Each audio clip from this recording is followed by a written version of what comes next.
இப்போது நாம் கொண்டாடி கொண்டிருக்கின்ற நவராத்திரி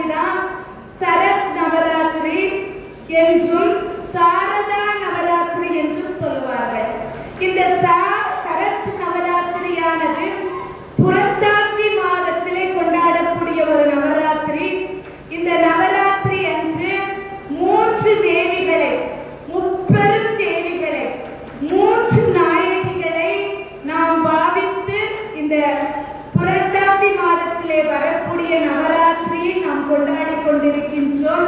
அடுத்து பார்த்தீங்கன்னா மாக நவராத்திரி.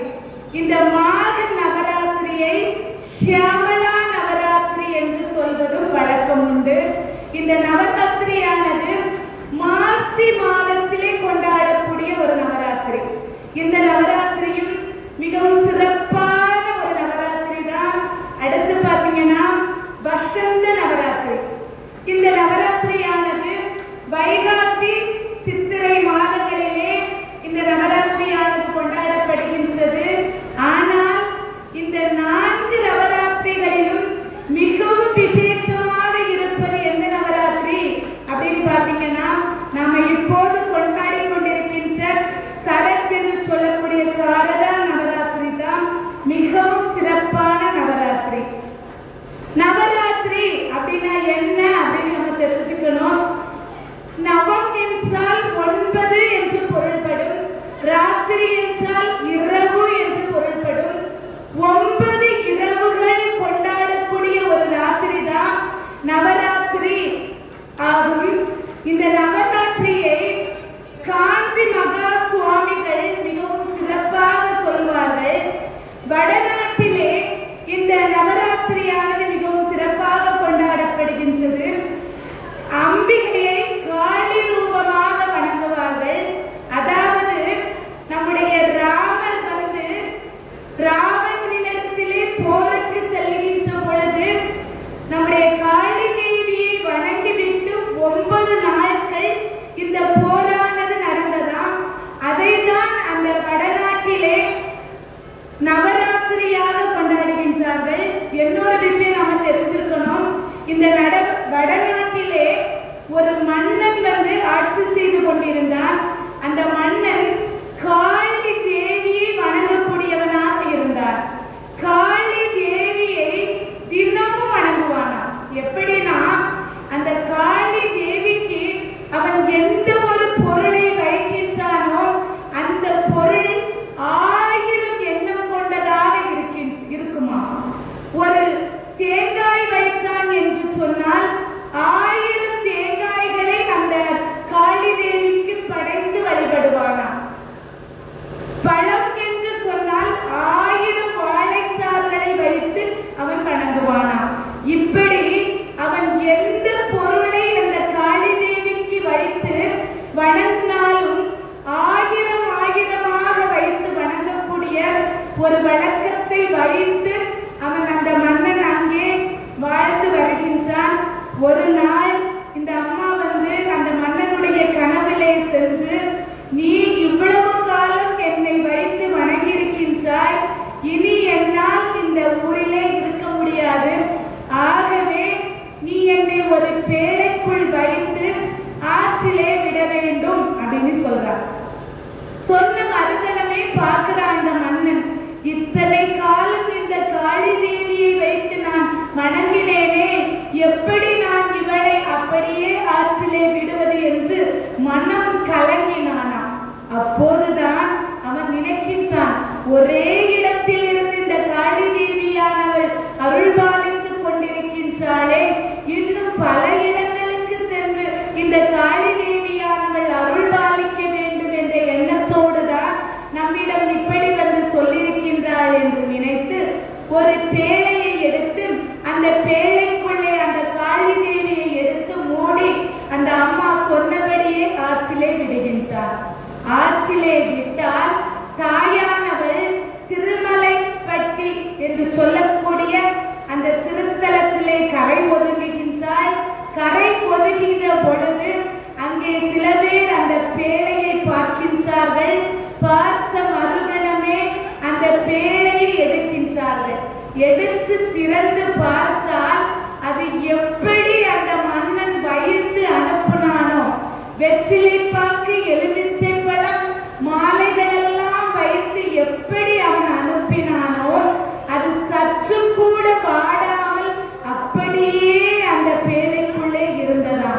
பூத்த மலர் போல அந்த காளி தேவி அன்று மலர்ந்த செந்தாமரை போல் அந்த பேழைக்குள்ளே அமர்ந்திருந்தாளாம். எவ்வளவு சிறப்பு பாருங்கள். அந்த பேழையை திறந்து பார்த்து அந்த திருமண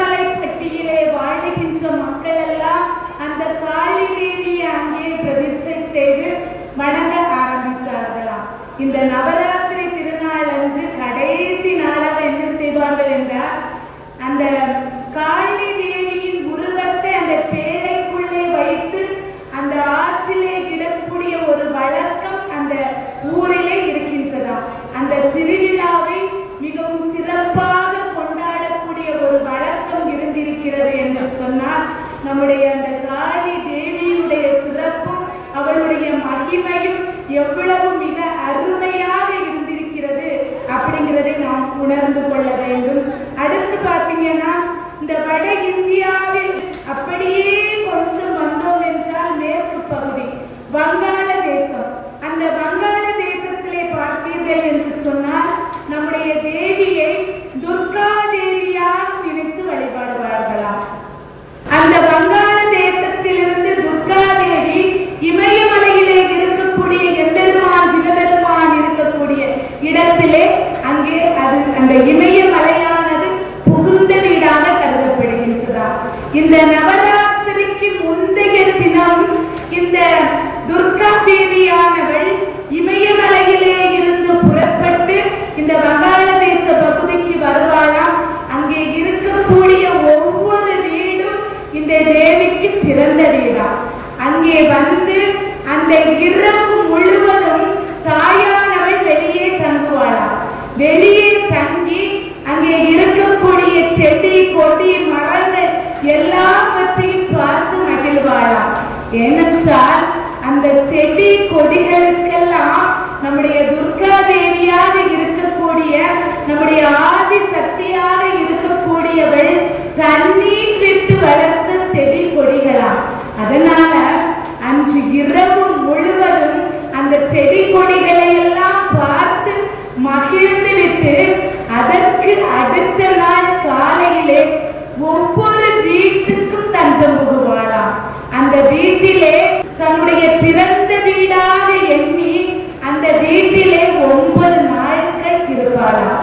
அந்த 9 நாட்கள் முடிந்து அந்த 10வது நாள் அங்கே இருக்கக்கூடிய மக்கள் அனைவரும் அந்த துர்கா தேவியை அப்படியே சிலையாக படித்து கடலிலே கொண்டு போய் கரைப்பார்களாம். அந்த கடலிலே கரைப்பதற்கு என்ன ஐதீகம் அப்படின்னு பார்த்தீங்கன்னா, கடலில் கரைக்கின்ற பொழுது அந்த துர்கா தேவியானவள் மீண்டும் தன்னுடைய புகுந்த வீடாக இருக்கக்கூடிய இமயமலைக்கு சென்று சேர்வாளாம். அதனாலதான் கடலிலே கொண்டு போய் கரைக்கின்றார்கள். இப்படி வங்காள தேசத்திலே இந்த நவராத்திரி விழாவை சிறப்பாக கொண்டாடுகின்றார்கள். அப்படியே கொஞ்சம் வந்தோம்னா நம்முடைய குஜராத் சௌராஷ்டிரம் என்று சொல்லக்கூடிய இடங்கள், அந்த இடத்திலே நம்முடைய நவராத்திரியை எப்படி கொண்டாடுகின்றார்கள் என்று சொன்னால், நம்முடைய கண்ணபிரான் வந்து லீலைகள் புரிந்த நாளை தான் இவர்கள் நவராத்திரி விழாவாக கொண்டாடுகின்றார்களாம். அந்த நவராத்திரி கண்ணன் லீலை புரிந்தது அப்படி என்றால் பரமாத்மாக்களோடு இந்த ஜீவாத்மாக்கள் ஒன்று சேர்ந்து நடனமாடுகின்ற தருணமா.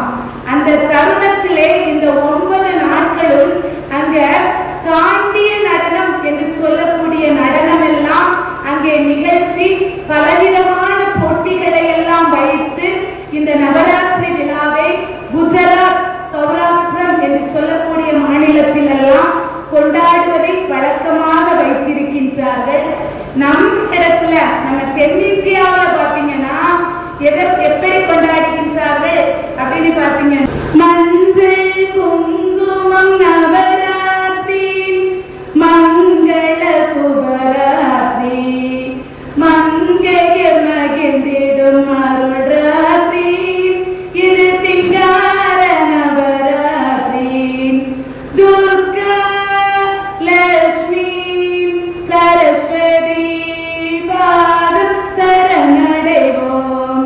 துர்கா லட்சுமி சரஸ்வதி பாதம் சரணடைவோம். கல்வியின் செல்வம் வீரம் நந்திடும் மூவரை வணங்கிடுவோம். நாம் மூவரை வணங்கிடுவோம். அம்மா அம்மா அம்மா அம்மா அம்மா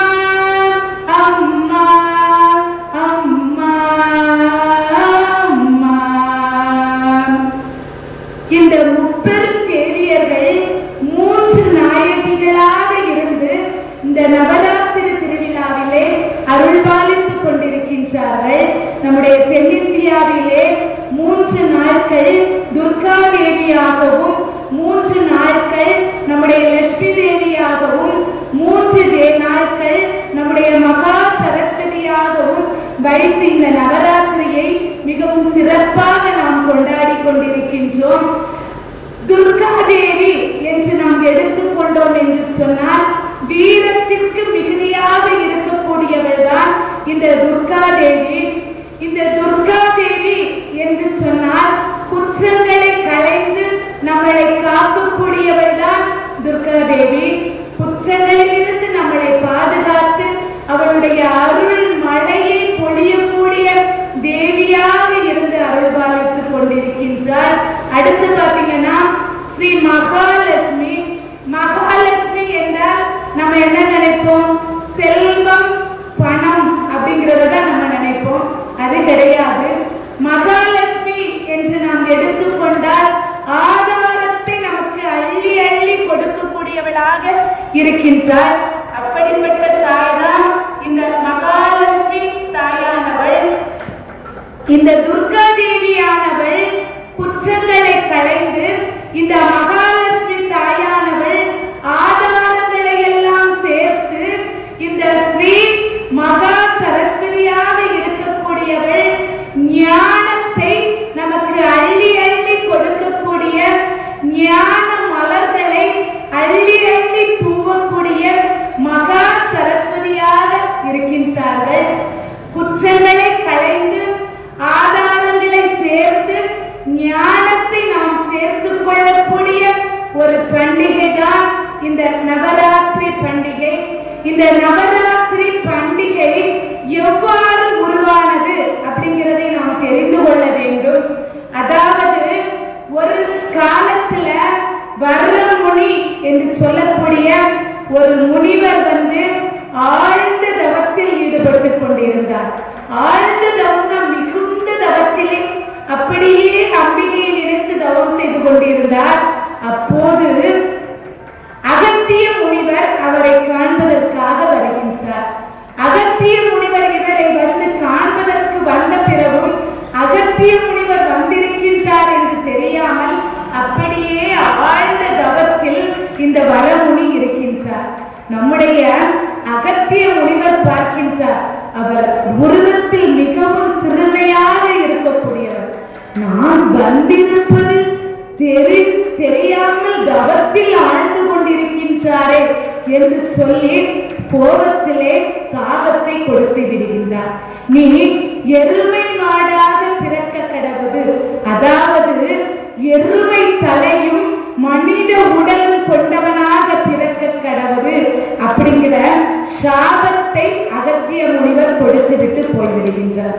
இவர் பார்க்கிறார், அடுத்த யுகத்தில் இவர் ரம்பன் என்று சொல்லக்கூடிய ஒரு அசுரனாக பிறவி செய்து அக்னி தேவரை நோக்கி தவம் இருக்கின்றார். அக்னி தேவரை நோக்கி தவம் இருந்தால் அந்த அக்னி தேவர் இவருடைய தவத்துக்கு இறங்கி என்ன வர வேண்டும் என்று சொல்லி கேட்கின்றார். அப்பதான் இவர் கேட்கின்றார், எனக்கு புத்திர வாக்கியம் வேண்டும் என்று கேட்கின்றார். அக்னி தேவர் சொல்லுகின்றார், நீ போகின்ற வழியில் எந்த பெண்ணை முதலாக பார்க்கின்றாயோ அந்த பெண்ணுடன் உனக்கு ஒரு புத்திரன் பிறப்பான் என்று சொல்லி அக்னி தேவரானவர் மறைந்து விடுகின்றார். இவரும் வர்றார், அப்படியே வருகின்றார். எந்த பெண்ணை பார்ப்போம் என்று சொல்லி அப்படியே ஆழ்ந்த எண்ணத்தில் அப்படியே வருகின்றார். வருகின்ற வழியிலே ஒரு எருமை மாட்டை பார்க்கின்றார். பார்த்தார், முன்னாடி அகத்திய முனிவர் இட்ட சாபத்திற்கிணங்க இவரும் எருமை மாடாக மாறி அந்த எருமை மாடுடன் சேர்ந்து ஒரு புத்திரனை ஈன்றெடுக்கின்றார். அந்த புத்திரன் தான் மகிஷாசுரன் என்று சொல்லக்கூடிய ஒரு அசுரன். அந்த மகிஷாசுரன் என்று சொல்லக்கூடிய அசுரன் வளர்ந்து வருகின்றான். இவன் பிரம்மதேவனை நோக்கி தவம் இருக்கின்றான். பிரம்மதேவனை நோக்கி தவம் இருந்தால் 1000 ஆண்டு காலம் கடுமையான தவத்தை மேற்கொள்கின்றான். கடுமையான தவம் என்று சொன்னால் கடுமையான தவம். அந்த கடுமையான தவத்துக்கு இறங்கிய நம்முடைய பிரம்மதேவர் இவருக்கு காட்சி கொடுக்கின்றார். காட்சி கொடுத்து என்ன வர வேண்டும் என்று சொல்லி கேட்கின்றார். அப்போதுதான் இந்த மகிஷாசுரன் என்று சொல்லக்கூடிய அசுரன், எனக்கு ஒரு பெண்ணால் தான் மரணம் ஏற்பட வேண்டும் என்று சொல்லி கேட்கின்றார். சொல்லுகின்றார். ஏனென்றால் பெண்கள் ரொம்ப வலிமை இழந்தவர்கள், அவர்களால் தன்னை கொல்ல முடியாது. ஆகவே பெண்ணால் தான் எனக்கு மரணம் நேர வேண்டும் என்று சொல்லி கேட்கின்றார். இந்த 84 லட்சம் யோனிகளை கொடுமைப்படுத்துகின்றார். 33 கோடி தேவர்கள் முதல் இந்த புழு பூச்சி முதல் இந்த மகிஷாசுரன் என்று சொல்லக்கூடிய அசுரனானவன் அனைத்து உயிர்களையும் கொடுமைப்படுத்தி இப்படியே வாழ்ந்து வருகின்றார். எல்லா உயிர்களும் பார்க்கின்றார்கள். 84 லட்சம் யோனி வேதங்களும் பார்க்கின்றது. 33 கோடி தேவர்கள் கொடுமை தாங்க முடியவில்லை. மும்மூர்த்திகளை போய் அப்படியே தஞ்சம் அடைகின்றார்கள். சுவாமி, இந்த மகிஷாசுரனிடத்திலே இருந்து எங்களை எப்படியாவது காத்தருள வேண்டும் சுவாமி என்று கால்களிலே விழுகின்றார்கள். அப்போதுதான் 3 தேவங்களும் மும்மூர்த்திகளும் சொல்லுகின்றார்கள், எங்களால் அந்த மகிஷாசுரனை ஒன்றும் செய்ய முடியாது. நீங்கள் முப்பெரும் தேவியராக இருக்கக்கூடிய அந்த ஆதி சக்தியாக இருக்கக்கூடிய துர்கா தேவி, மகாலட்சுமி, மகா சரஸ்வதியை வணங்குங்கள், அவர்கள் உங்களுக்கு உதவி செய்வார்கள் என்று சொல்லி நம்முடைய மும்மூர்த்திகளாக இருக்கக்கூடியவர்கள் சொல்லி அனுப்புகின்றார்கள். அப்போதுதான் நம்முடைய முப்பெரும் தேவிகளாக இருக்கக்கூடிய இந்த நவராத்திரி நாயகியாக இருக்கக்கூடிய அந்த 3 தேவிகளையும் வணங்குகின்றார்கள். அப்போது பார்வதி தேவியையும் அழைக்கின்றார்கள்.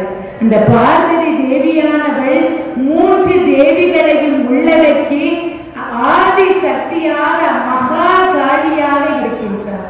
அந்த மகா காளி இந்த அசுரனை அழைப்பதற்காக ஒவ்வொரு ராத்திரியாக ஒவ்வொரு நாளாக அங்கே செல்லுகின்றார். எப்படியெல்லாம் உருவம் கொண்டு சென்றார் என்று சொன்னால் 9 திருநாமத்தோடு தேவியானவள் அந்த அசுரனை அழைப்பதற்காக செல்லுகின்றார். ஒவ்வொரு நாளும் ஒவ்வொரு அவதாரம், ஒவ்வொரு அவதாரத்திலும் அந்த மகிஷாசுரன் என்று சொல்ல அசுரன் ஒவ்வொரு வேடமாக எடுத்து அம்பிகையை அப்படியே போரிடுகின்றார்.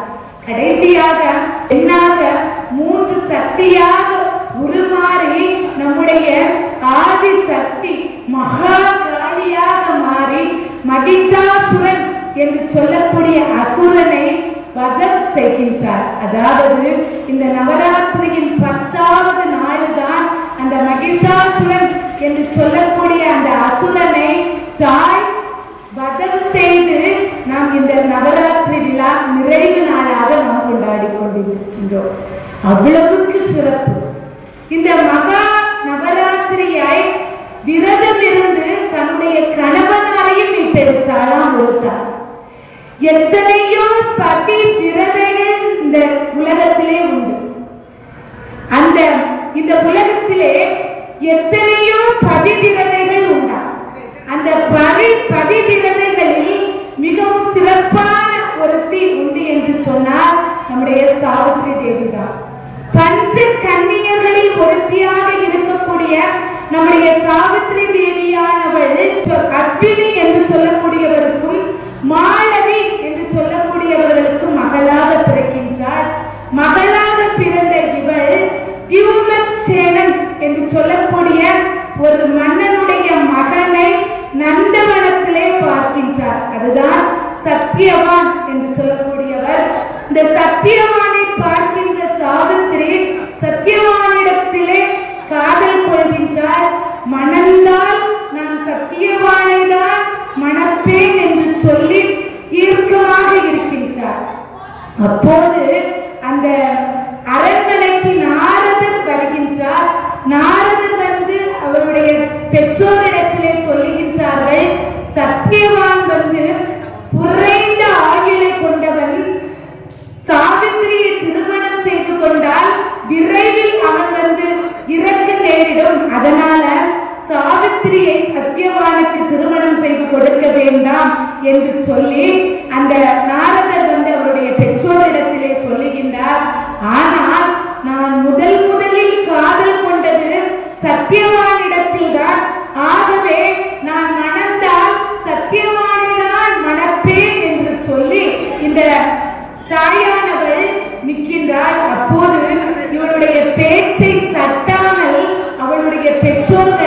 சத்தியவானுக்கே அவளை திருமணம் செய்து கொடுக்கின்றார்கள். கொஞ்ச நாள் போச்சு.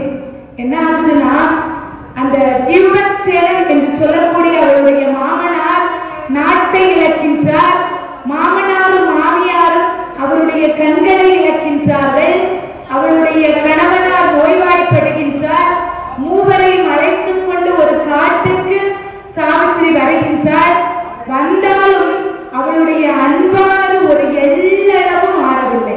தன்னுடைய கணவனார் குறைந்த ஆயுள் கொண்டவர் என்று சொன்னது அவளுக்கு எப்போதும் ஞாபகத்திலே இருந்தது. அதை ஞாபகத்தில் வைத்து அவள் நித்திய சுமங்கலியாக இருக்கக்கூடிய நம்முடைய ஆதி சக்தியை நினைந்து நவராத்திரி விரதம் இருந்தாளாம். நவராத்திரி விரதம் கடைபிடித்து அந்த ஆதி சக்தியோட பரிபூரணமான ஆசியை பெற்றவள் தான் இந்த சாவித்திரி. அது மட்டுமல்லாது பரளி வைத்தியநாதருடைய அருளை பெற்றவளா. அவ்வளவுக்கு சிறப்பு மிகுந்த நம்முடைய சாவித்திரியானவள் எங்கே காட்டிலே இருந்து வாழ்ந்து தன்னுடைய கணவனார் மாமனார் மாமியாரையும் சிறிதளவு கூட அன்பு மாறாமல் பார்த்து அவள் வாழ்ந்துட்டு வாரா. விரதத்தை எப்போதும் இருப்பாளா. சதா சர்வ காலமும் ஆதி சக்தியை நினைந்து கொண்டே இருப்பாளா. நவராத்திரி என்று சொன்னால் அந்த நவராத்திரி நாட்கள் முழுதும் விரதம் இருந்து அந்த ஆதி சக்தியை வணங்குவாளா. போது இவளுடைய கணவனார் உயிரை எடுப்பதற்காக யமதர்மன் அங்கே வருகின்றார். இந்த யமதர்மராஜா இவள் சத்தியவானுடைய உயிரை எடுக்கின்ற பொழுது இவளுடைய கண்களுக்கு தெரிகின்றதா. அவ்வளவுக்கு அந்த ஆதி சக்தியினுடைய கருணையானது இந்த சாவித்திரிக்கு இருந்திருக்கின்றது. அந்த யமதர்மராஜன் தன்னுடைய கணவனார் உயிரை எடுத்து செல்வதை பார்க்கின்றார். பார்த்தா இவளுக்கு மனம் தாங்கவே முடியவில்லை. என்ன செய்கின்றார் என்று சொன்னால், அப்படியே அந்த காலனை மார்க்கண்டேயனுக்காக அந்த எம்பெருமான் சிவபெருமான் வந்து காலனையும் உதைத்த அந்த மார்க்கண்டேயனை காப்பாற்றினாரா. அவ்வளவுக்கு சிறப்பு மிகுந்த அந்த காலனுடைய காலை அப்படியே பற்றிக் கொள்கின்றார். பற்றி கொண்டால் பார்க்கின்றார், என்னுடைய கணவனார் உயிரை எனக்கு எப்படியாவது தர வேண்டும் சுவாமி, என்னுடைய கணவனுடைய உயிரை நீங்கள் எடுத்து செல்லக்கூடாது என்று சொல்லி இருகரம் கூப்பி யமதர்மராஜாவுடைய கால்களிலே விழுந்து வணங்கி மன்றாடுகின்றார். கண்ணீர் விடுகின்றார். அழுது புலம்புகின்றார். யாருக்கும் தெரியாத நான் உனக்கு மட்டும் எப்படி கண்களிலே தெரிகின்றேன் என்று யமதர்மராஜா அந்த சாவித்திரி இடத்திலே கேட்கின்றார். அப்போதுதான் சாவித்திரி தேவியானவர் சொல்லுகின்றார், சுவாமி, நீங்கள் எனக்கு தெரிகின்ற காரணம் அந்த ஆதி சக்தியை நினைந்து நான் நவராத்திரி விரதம் இருந்தேன். அதனுடைய பலனும் அந்த பரளி வைத்தியநாதரை தினமும் நான் வணங்குவேன். அவருடைய அருளும் தான் காரணம் நீங்கள் என்னுடைய கண்களுக்கு தெரிவது அப்படின்னு சொன்னார். இவ்வளவு ஒரு சிறப்பு பாருங்க. ஒரு நவராத்திரி விரதம் இருந்தோம் என்று சொன்னால் அந்த காலம் அந்த யமதர்ம ராஜாவும் நம்முடைய கண்களுக்கு தெரிகின்றார் என்று சொன்னால் அது எவ்வளவு சிறப்பு. இந்த நவராத்திரி பூஜையானது எவ்வளவு மகிமையானது அப்படிங்கிறதை நாம் உணர்ந்து கொள்ள வேண்டும். தன்னுடைய கணவனாருடைய உயிரை எடுத்து செல்லுகின்ற அந்த யமதர்ம ராஜாவுடைய ரூபமானது இந்த சாவித்திரிக்கு தெரிகின்றது. சுவாமி, உயிரை பிச்சையாக கொடுங்கள் என்று கேட்கின்றார். அப்போதுதான் உன்னுடைய நவராத்திரி விரதத்துக்கும் அந்த பரளி வைத்தியநாதரை நீ தினமும் வணங்குவதால் உனக்கு நான் ஒரு வரத்தை தருகின்றேன், என்ன வரம் வேண்டும் என்று கேள் என்று சொல்லி நம்முடைய யமதர்மராஜா கேட்கின்றார். அப்போதுதான் தனக்காக கேட்கவில்லை, தன்னுடைய மாமனார் நாட்டை இழந்து கண்களை இழந்து ரொம்ப தாழ்மையான நிலையிலே இருக்கின்றார். அவருக்காக கேட்கின்றார். இழந்த நாட்டையும் என்னுடைய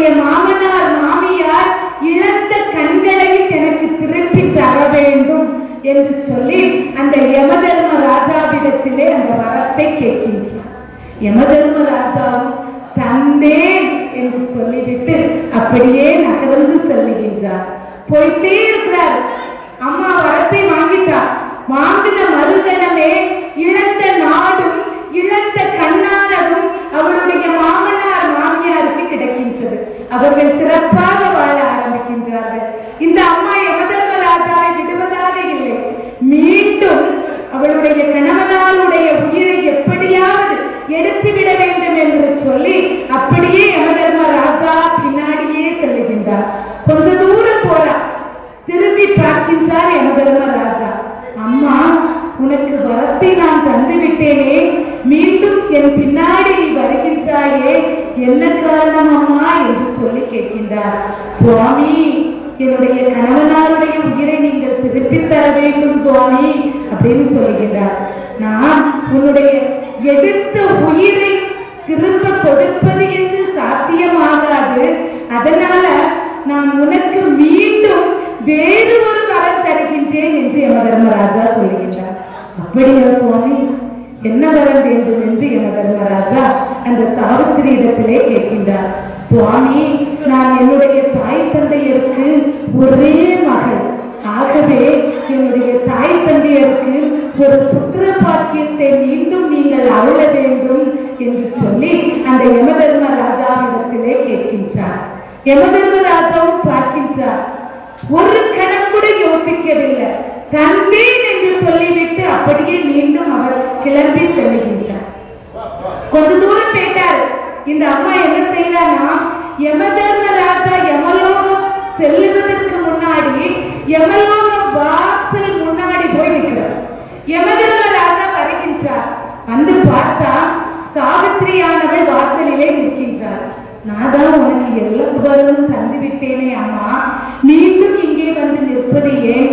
உன்னுடைய கணவனாருடைய உயிரை என்னால் திருப்பி தர முடியாது என்று சொல்லி நான் சொல்லிவிட்டேனே, எடுத்த உயிர் எடுத்ததுதான் என்று நான் சொல்லிவிட்டேனே, மீண்டும் ஏனம்மா இங்கே வந்து நிற்கின்றாய் என்று சொல்லி யமதர்மராஜா கேட்கின்றார். இல்லை சுவாமி அப்படிங்கிறார். அப்போதுதான் இவளுடைய தவத்துக்கு இறங்கிய நம்முடைய யமதர்மராஜா, நீ நவராத்திரி விரதம் இருந்து இருந்த காரணத்தினாலும் அந்த பரளி வைத்தியநாதருடைய அருள் உனக்கு பரிபூரணமாக இருப்பதனாலும் உனக்கு மீண்டும் நான் ஒரு வரத்தை தருகின்றேன் என்று சொல்லி யமதர்மராஜா சொல்லுகின்றார். அப்போதுதான் இந்த அம்மா கேட்கின்றார் யமதர்மராஜாவிடத்திலே, சுவாமி, என்னுடைய கற்பு நெறி தவறாமல் புத்திர பாக்கியம் பெற வேண்டும், குழந்தை பெற்றெடுக்க வேண்டும் சுவாமி, அந்த வரத்தை நீங்கள் எனக்கு கொடுங்கள் என்று சொல்லி கேட்கின்றார். யமதர்மராஜா யோசிக்கவே இல்லை. தந்தேன் என்று சொல்லிவிட்டார். மீண்டும் வராதே தாயே என்று சொல்லிவிட்டு யமலோகத்துக்கு கிளம்பி விட்டார். கிளம்புகின்ற பொழுது யமதர்ம ராஜாவை பார்த்து சாவித்திரியானவர் கூப்பிடுகின்றார். சுவாமி அப்படின்னு சொல்லி கூப்பிடுகின்றார். என்ன அப்படின்னு திரும்பி பார்க்கின்றார். நீங்கள் கொடுத்த வரமானது என்றாவது பொய்த்தது உண்டா அப்படின்னு சொல்லி கேட்கிறார். கிடையாதே, பொய்த்தது கிடையாது. அப்போது ஒரு பெண்ணானவள் கணவன் இல்லாமல் கற்பு நெறி தவறாமல் எப்படி புத்திரபாக்கியம் பெற முடியும் என்று சொல்லி கேட்கின்றார். அப்போதுதான் யமதர்மராஜா சற்று யோசிக்கின்றார். அடடா, நாம் வரத்தை கொடுத்து விட்டோம், கணவனுடைய உயிரையும் எடுத்து விட்டோம்.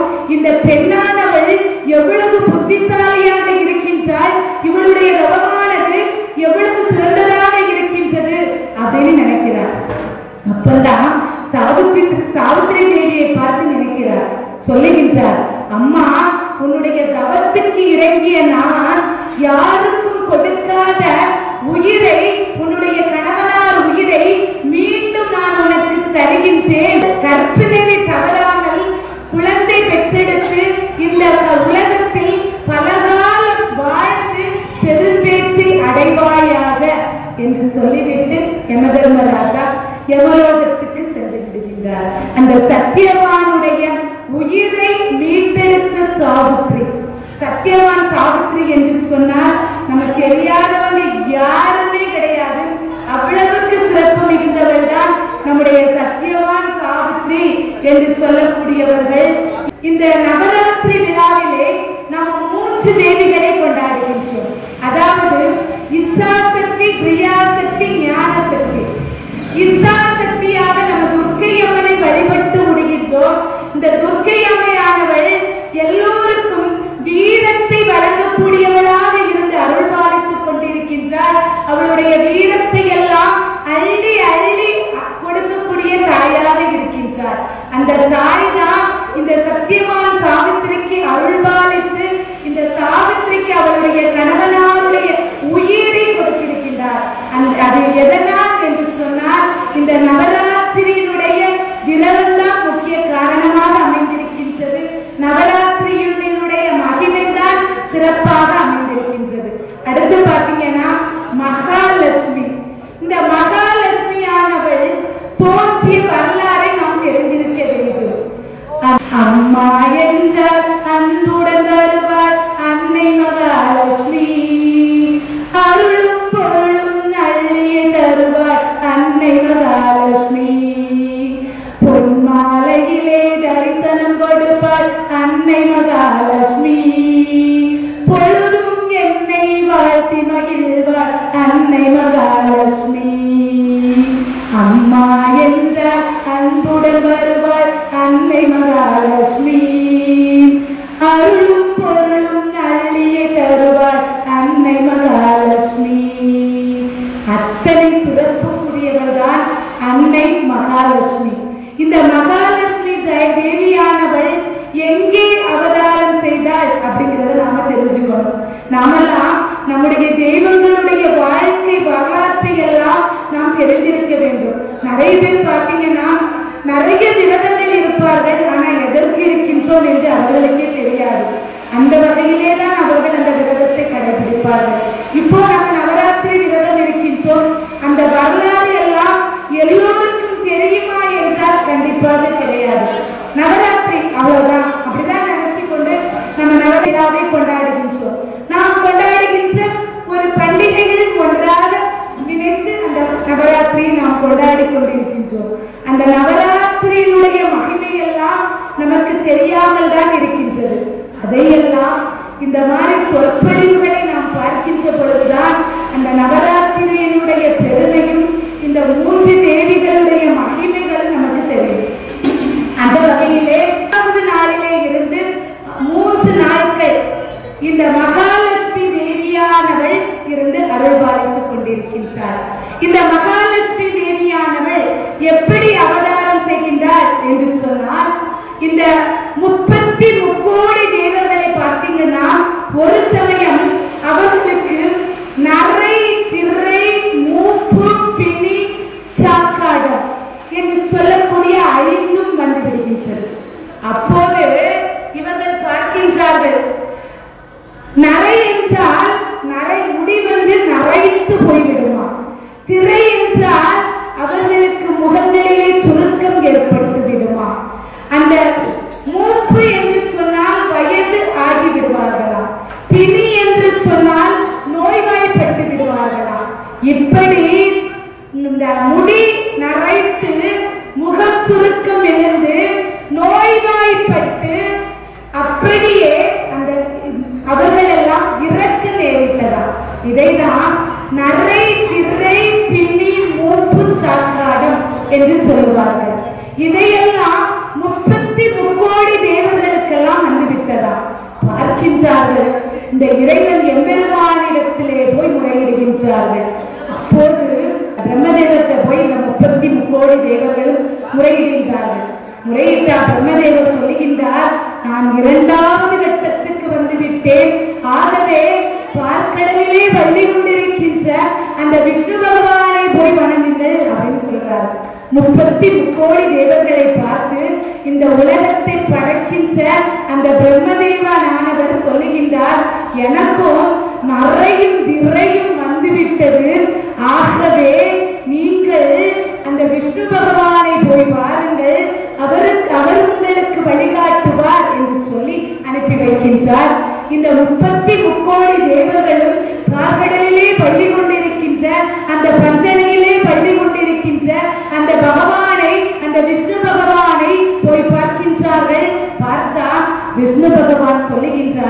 இந்த பார்க்கடலை கடைந்தால் அமுதமானது வரும். அந்த அமுதத்தை நீங்கள் உட்கொண்டால் உங்களுக்கு இந்த நரை, திரை, பின்னி, மூப்பு, சாக்காடம் என்று சொல்லக்கூடியதெல்லாம் மாறி நீங்கள் மீண்டும் பழைய நிலைக்கு வருவீர்கள் என்று சொல்லி நம்முடைய விஷ்ணு பகவான் சொல்லுகின்றார். இந்த 33 கோடி தேவர்கள் பார்க்கின்றார்கள். கொஞ்சம் பலம் கம்மியானவர்கள். நம்மால் மட்டும் இந்த பார்க்கடலை கடைய முடியாது என்ற காரணத்தினால் அந்த அசுரர்களை எல்லாம் உதவிக்கு அழைக்கின்றார்கள். அப்போதுதான் மேருமலையை மத்தாகவும் வாசுகி பாம்பை கயிறாகவும் அப்படியே போட்டு அந்த பார்க்கடலை கடைகின்றார்கள். பார்க்கடலை கடைகின்ற பொழுது அங்கே இருந்து பலவிதமான ரூபங்கள் வெளியே வருகின்றன. சிந்தாமணி என்று சொல்லக்கூடியது வருகின்றது. அப்படியே சூடாமணி என்று சொல்லக்கூடியது வருகின்றது. கௌஷிகம் என்று சொல்லக்கூடியது வருகின்றது. சங்கு என்று சொல்லக்கூடியது வருகின்றது. அப்படியே ஸ்ரீதேவி, மூதேவி என்று சொல்லக்கூடியவர்கள் வருகின்றார்கள். அது மட்டுமல்லாது கைத்யாயினி என்று சொல்லக்கூடியவர்கள் வருகின்றார்கள். பார்க்கடலை கடைந்ததிலிருந்து பலவிதமான ரூபங்கள் வெளியே வருகின்றது. அந்த ரூபத்தை அவரவர்களுக்கு பிடித்ததை எடுத்துக் கொள்கின்றார்கள். அப்போதுதான் நம்முடைய ஸ்ரீதேவி, நம்முடைய மகாலட்சுமி தாயானவளும் அங்கே இருந்து வருகின்றார். அலைகடலிலே தோற்றியவள் தான் நம்முடைய மகாலட்சுமி. நம்ம மகாலட்சுமி தேவிக்கு சஞ்சலா என்று சொல்லக்கூடிய ஒரு திருநாமம் உண்டு. அந்த மகாலட்சுமி தேவியானவள் அந்த பார்க்கடலிலே அமுதத்தை கடைகின்ற பொழுது அப்படியே வருகின்றது. அந்த ஆலகால விஷம் வருகின்றது. அந்த ஆலகால விஷத்தை நம்முடைய எம்பெருமான் சிவபெருமான் சுந்தரரை அனுப்பி அந்த ஆலகால விஷத்தை பரகி கொள்கின்றார். நம்முடைய எம்பெருமான் சிவபெருமானுக்கு அந்த ஆலகால விஷம் பிடித்திருக்கின்றது. நம்முடைய பார்க்கடலிலே பள்ளி கொண்டிருக்கின்ற நம்முடைய விஷ்ணு பகவானுக்கு அந்த ஸ்ரீதேவி, பூதேவி என்று சொல்லக்கூடிய அந்த தேவியானவள் அங்கே வருகின்றார்கள். அவர்கள் மேல் ஆட்கொண்டு நம்முடைய விஷ்ணு பகவான் ஸ்ரீ மகாலட்சுமியை திருமணம் செய்து கொள்கின்றார். அலைகடலிலே வந்தவள் தான் நம்முடைய மகாலட்சுமி. எத்தனை பேருக்கு தெரியும்? ஐயாவுக்கு தெரியுமா? தெரிஞ்சிருக்கோம். நிறைய பேருக்கு தெரிஞ்சிருக்காது. இந்த மாதிரி சொற்பொழிவுகள் எல்லாம் பேசுகின்ற பொழுது ஊர்ல இருக்கவங்க கண்டிப்பா எல்லாரும் வரணும். வந்தாதான் எங்களை மாதிரிப்பட்டவங்களுக்கு பேசுறதுக்கு ஒரு ஆசையா இருக்கும். நிறைய கருத்துக்களை சொல்லுவதற்கு எங்களுக்கு ஒரு வாய்ப்பாக அமையும். பெரியவங்க எல்லாம் கண்டிப்பா இதெல்லாம் கேட்கணும். நிறைய விஷயங்கள் உங்களுக்கு தெரிஞ்சிருக்கும். ஆனாலும் நம்மளுடைய பிராணங்களை மீண்டும் நாம் எடுத்து செல்கின்ற பொழுது நம்முடைய இளைய தலைமுறையினருக்கு இது மிக தெளிவாக தெரியும். தெரிந்தால்தான் நம்முடைய சமயமானது மாறாமல் என்றும் இந்த உலகத்திலே இருக்கும். இந்த அம்மா 3 யுகம் கொண்ட நாயகி. இந்த ஊரிலே, இந்த பொச்சியடி ஊரிலே மிகவும் அழகாக அருமையாக இருந்து அருள்பாலித்துக் கொண்டிருக்கின்றார்கள். இந்த மகாலட்சுமி தேவியை விஷ்ணு பகவான் வந்து திருமணம் செய்து கொள்கின்றார். இந்த மகாலட்சுமி தாயை விரும்பாதவர்கள் யாருமே கிடையாது. மகாலட்சுமி அப்படின்னு நம்ம எடுத்துக்கொண்டோம்னா என்ன சொல்லுவோம்? செல்வம், பணம் அப்படிங்கறதுதான் நம்ம நினைப்போம். மகாலட்சுமினா அப்படிதானே நினைப்போமா? எப்படி நினைப்போம்? செல்வம், பணம் தருகின்றவள் தான் நம்முடைய மகாலட்சுமி தேவி. இந்த மகாலட்சுமி தேவியும் சரஸ்வதி தேவியும் ஒரே இடத்தில் இருப்பார்களா? நிறைய பேருக்கு அது கிடைக்கிறது ரொம்ப கஷ்டம். செல்வம் இருக்கின்ற இடத்திலே நம்முடைய ஞானம் இருக்காது. அதாவது நம்ம சரஸ்வதி தேவியாக இருக்கக்கூடியவள் இருக்க மாட்டார். அதாவது நம்முடைய மகா விஷ்ணுவுடைய நாவிலிருந்து, நாவி கமலத்திலிருந்து தோன்றியவர் தான் பிரம்மதேவர். இந்த பிரம்மதேவருடைய மனைவிதான் மகா சரஸ்வதி. இந்த மகா சரஸ்வதி ஒரு வேடிக்கையான ஒரு கதை தான். இந்த மகா சரஸ்வதி வந்து மகாலட்சுமிக்கு யாராவது இருக்க முடியும்? சொல்லுங்கம்மா. இந்த மகா விஷ்ணு வந்து மகாவிஷ்ணுடைய நாவி கமலத்திலிருந்து வந்தவர் யாரு? பிரம்மதேவர். அப்போ இந்த மகாவிஷ்ணு வந்து பிரம்மதேவர்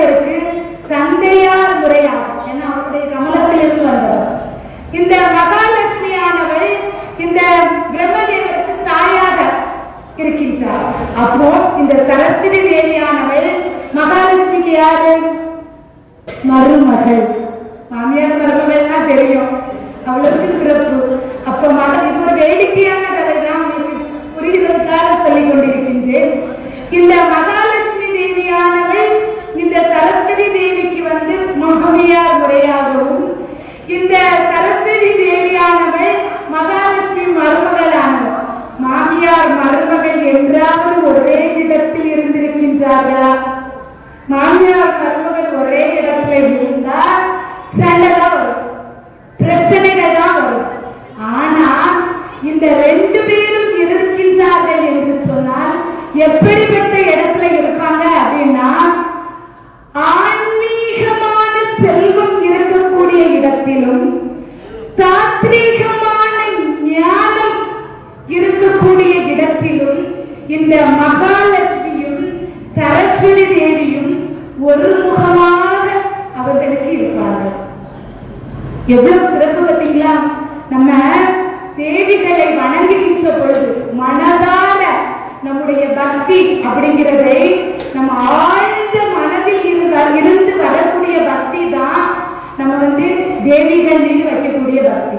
அந்த பக்தியை எல்லாம் இந்த தேவிகள் மீது வச்சா நம்மளுக்கு அந்த செல்வம் ஞானம் ஒருமிக்க கிடைக்கும். அப்படி நம்ம வணங்கினோம்னா கண்டிப்பா ரெண்டு பேருமே நம்ம வீட்டுல தங்குவாங்க. அதனாலதான் இந்த செல்வம், கல்வி, வீரம் இந்த மூன்றும் நம்மிடத்தில் இருக்க வேண்டும் என்பதற்காகத்தான் இந்த நவராத்திரி போன்ற பண்டிகைகளை இந்த முப்பெரும் தேவியாக இருக்கக்கூடிய, இந்த முப்பெரும் தேவி நாயகியாக இருக்கக்கூடியவர்களுக்கு நாம கொண்டாடி கொண்டிருக்கின்றோம். இந்த மூன்று தேவிகளுடைய அனுகிரகம் நமக்கு தேவைதானே? கண்டிப்பா வேணும். நம்ம இந்த உலகத்துல வாழ்றோம்னா இந்த தேவிகளுடைய அனுகிரகம் இருந்தால்தான் இந்த உலகத்தில் நாம் சுமூகமாக வாழ முடியும். அப்படிங்கிறதுக்கு நம்ம உதாரணமாகத்தான் இந்த நவராத்திரி விழாவை நாம் கொண்டாடி கொண்டிருக்கின்றோம். அடுத்து பாத்தீங்கன்னா நம்முடைய மகா சரஸ்வதி தேவி. சரஸ்வதி நம்மளுக்கு பிடிக்காதவங்க யாருமே கிடையாது. நம்ம சரஸ்வதி தேவியை என்றுமே வணங்கி கொண்டிருக்கின்றோம். சரஸ்வதி தேவியானவள் இந்த அகில உலகத்திலேயும் எல்லோருக்கும் ஞானமானதை அள்ளி அள்ளி கொடுக்கக்கூடிய தாயாக இருந்து அருள்பாலித்துக் கொண்டிருக்கின்றார்கள். அந்த தேவி நமக்கு பலவிதமான அருளை எல்லாம் அள்ளி அள்ளி கொடுக்கக்கூடிய தாயாக இருந்து நம்மளுக்கு அருள்பாலித்துக் கொண்டிருக்கின்றார். அதாவது இந்த சரஸ்வதி தேவியானவள் பிரம்ம தேவனுடைய மனைவியாக அந்த படைப்பு தொழிலை செய்கின்ற பொழுது அவரில் பாதியாக இருந்து அருள்பாலித்துக் கொண்டிருக்கின்றார். இந்த பிரம்ம தேவர் இந்த படைப்பு தொழிலை செய்கின்ற பொழுது ஆணாகவும் பாதி பெண்ணாகவும் இருந்து இந்த படைப்பு தொழிலை செய்வார். அப்போது இந்த மகா சரஸ்வதியானவள் பிரம்மதேவருக்கு உறுதுணையாக இருந்து அந்த படைப்பு தொழிலுக்கு அவருக்கு சக்தியை கொடுக்கின்றார். அவ்வளவுக்கு சிறப்பு மிகுந்தவள் தான் இந்த மகா சரஸ்வதியானவள். இந்த மகா சரஸ்வதி அன்னத்தின் மீது அமர்ந்து அருள்பாலிக்கக்கூடியவளாம். இந்த தாமரை, வெண் தாமரை மலரிலே அமர்ந்திருப்பாளாம். வெண் தாமரை மலரிலே அமர்ந்து அப்படியே எல்லோருக்கும் அருளை அள்ளி அள்ளி கொடுப்பாளாம். அன்ன வாகனத்தின் மேலே அமர்ந்து பறந்து செல்வாளாம். தன்னுடைய பக்தர்களுக்கெல்லாம் ஞானத்தை அள்ளி அள்ளி கொடுப்பதற்காக அப்படியே பறந்து செல்வாளாம். அப்படி பாத்தீங்கன்னா அந்த சரஸ்வதி தேவிய இந்த உலகத்துல வணங்காதவர்களே கிடையாது. இந்த சரஸ்வதி தேவியை சமயத்தை கடந்து அனைவரும் வணங்குகின்றார்களாம். சமயத்தை கடந்து என்று சொன்னால் தெரியும், எல்லா சமயத்தவர்களாலும் வணங்கக்கூடிய ஒரு தாய், ஒரு சக்தி என்று சொன்னால் அது நம்முடைய மகா சரஸ்வதி அப்படின்னு சொல்லலாம். அவ்வளவுக்கு சிறப்பு மிகுந்த இந்த சரஸ்வதி தேவியானவள் இந்த சீன நாட்டிலே ஒருத்தருக்கு மிகவும் அருள்பாலித்திருக்கிறார். நூல்களை எல்லாம் எழுதினார் இந்த அமரசிம்மன் என்று சொல்லக்கூடிய இந்த புலவர். இவரை ஆதிசங்கரர் என்று சொல்லக்கூடிய ஒருத்தர் பார்க்கிறதுக்காக வர்றார்.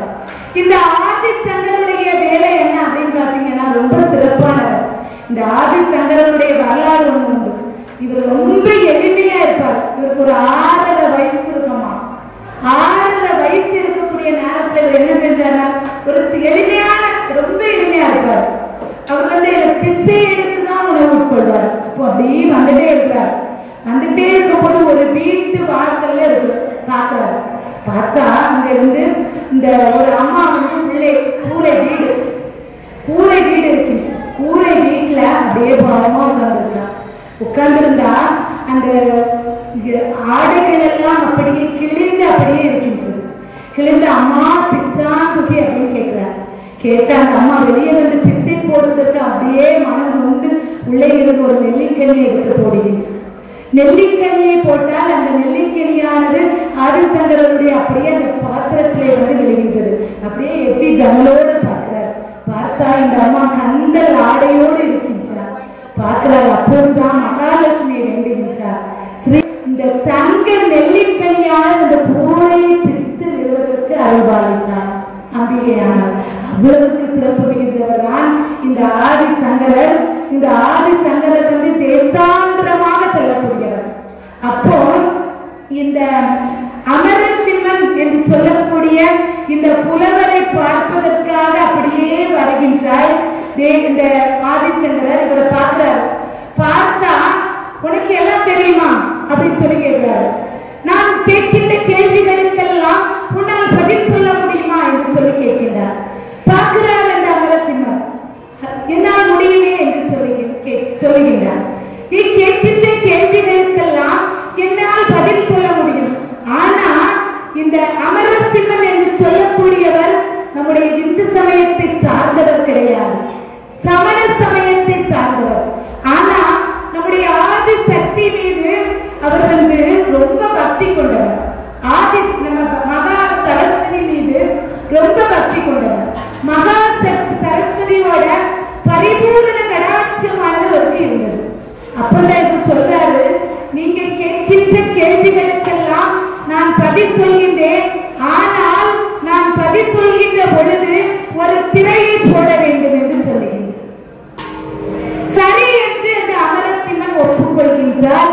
ஒப்புக்கொண்டால் ஆதிசங்கரர் திரைக்கு இந்த பக்கமா உட்கார்ந்து இருக்கிறாரு. இந்த அமரசிம்மன் அந்த பக்கமா உட்கார்ந்து இருக்கின்றார். ஆதிசங்கரர் ஒவ்வொரு கேள்வியாக கேட்கின்றார்.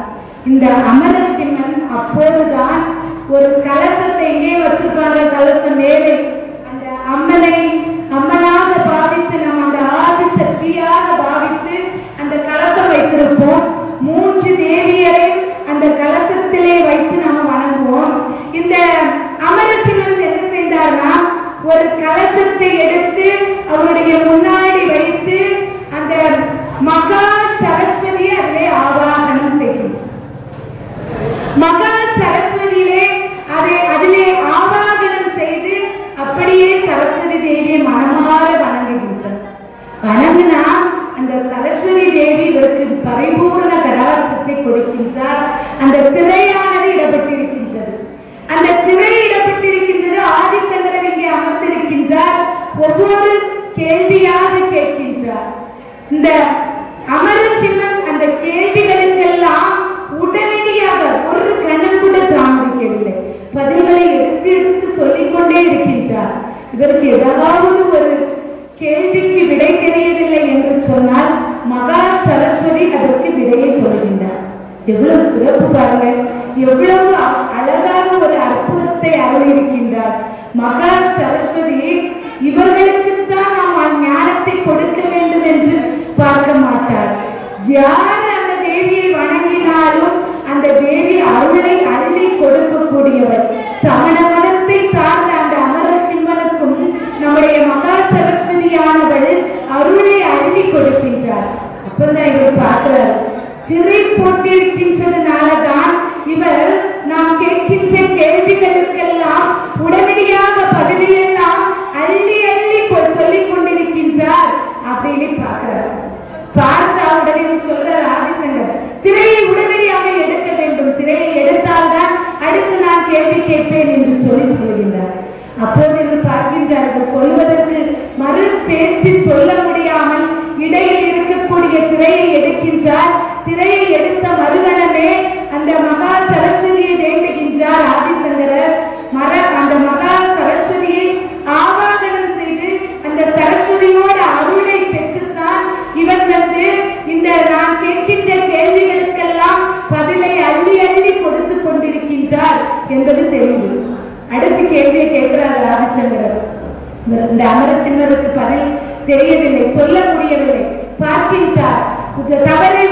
சொல்கின்றார், நான் தோற்றுவிட்டேன் என்று ஒப்புக்கொள்கின்றார். இந்த மகா சரஸ்வதியோட கருணையானது எனக்கு கிடைக்கவில்லை, அந்த ஆதி சங்கரர்களுக்கு அருள்பாலித்து விட்டார் அப்படின்னு நினைக்கிறார் அமரசிம்மர்.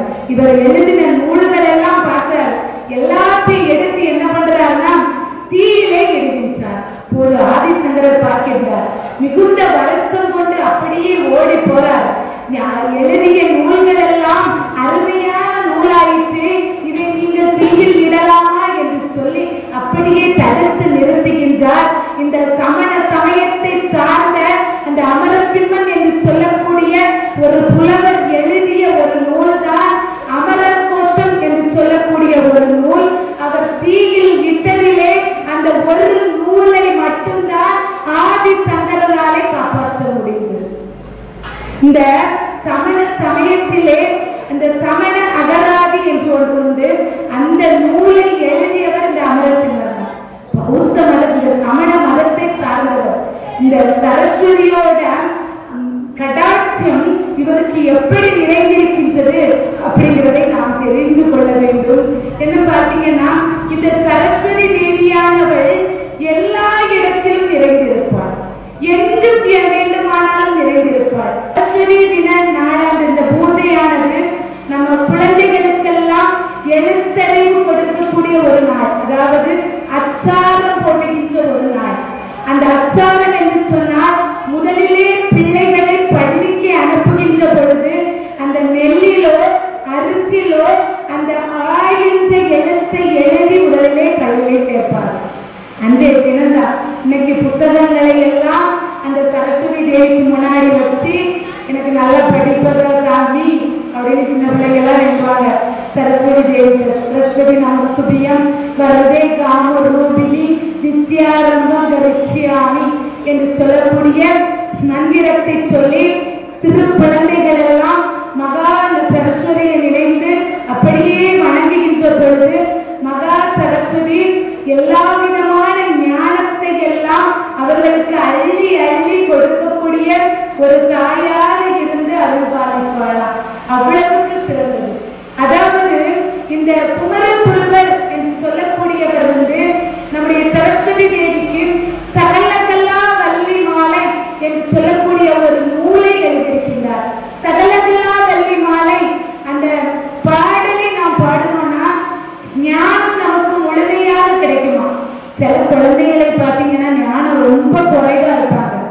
அந்த குழந்தைகளை இன்னும் இந்த சகலகலா வள்ளி மாலை என்று சொல்லக்கூடிய இந்த நூலை தினமும் பாராயணம் செய்தார்கள் என்று சொன்னால் இந்த மகா சரஸ்வதி ஞானத்தை அள்ளி அள்ளி கொடுப்பாராம். அவ்வளவுக்கு சிறப்பு மிகுந்த இந்த சகலகலா வள்ளி மாலையை குமரகுருவர் என்று சொல்லக்கூடிய புலவர் தான் ஏற்றினாரு. என்ன பார்த்தீங்கன்னா, கம்பன் வீட்டு கட்டுத்தறியும் கவிபாடும் என்று சொல்வார்கள். இந்த கம்பன் மகா சரஸ்வதியுடைய அருளை பரிபூரணமாக பெற்றவர் தான் இந்த கம்பரும். சரஸ்வதி அந்தாதி என்று சொல்லக்கூடிய ஒரு நூலை இந்த கம்பர் எழுதியிருக்காருன்னா, இந்த சரஸ்வதி அந்தாதியை நம்ம படிச்சோம்னா இந்த சரஸ்வதி தேவியானவள் நமக்கு பலவிதமான ஞானத்தெல்லாம் கொடுப்பாங்க. உங்க பேர பிள்ளைங்களுக்கு எல்லாம் சொல்லிக் கொடுங்க. குமரகுருவர் அப்படிங்கிறது சகலகலா வள்ளி மாலை என்று சொல்லக்கூடிய அந்த பாடலை எழுதியிருக்கின்றார். அந்த சகலகலா வள்ளி மாலை அந்த பாடலை படிக்கின்ற பொழுது பிள்ளைங்க நல்லா படிப்பாங்களாம். படிச்சா நல்ல ஒரு நிலைமைக்கு வருவாங்க. ஞானம் இருந்தா இந்த உலகத்துல எங்க வேணாலும் போயிட்டு வரலாம். கல்வி ரொம்ப பெருது. இந்த நம்ம கற்கின்ற கல்வி 7 ஜென்மத்துக்கும் நம்ம பின்னாடி வருவோம்.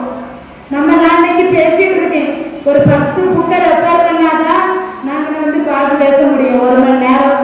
ஆனா இங்க இருக்கிறது ஒரு 10 பேர் இருக்கிறீங்க. நிஜமா சொல்றேமா, உண்மையாட்டே ஒரு 10 புக்கை ரெஃபர் பண்ணி இங்க நம்ம பேசிக்கின்றோம். இந்த சொற்பொழிவெல்லாம் அந்த ஊர்ல இருக்கவங்க எல்லாருமே பார்க்க வரலாமா? அடுத்த முறையெல்லாம் நீங்க சொல்லுங்க. எல்லாருமே நம்ம கோயில்ல நடக்கக்கூடிய நிகழ்வுகள்ல கலந்துக்கணும். கலந்துக்கிட்டாதான் நம்ம தெய்வங்களுடைய புராணங்களை பற்றி எல்லாம் நாம தெரிஞ்சுக்க முடியும். நீங்க தெரிஞ்சுக்கிட்டாதான் உங்க பேர பிள்ளைக்கு சொல்லிக் கொடுக்க முடியும். உங்க பேர பிள்ளைக்கு தெரிஞ்சாதான் அவன் பிள்ளைக்கு சொல்லிக் கொடுக்க முடியும். அவனுக்கு பிள்ளைக்கு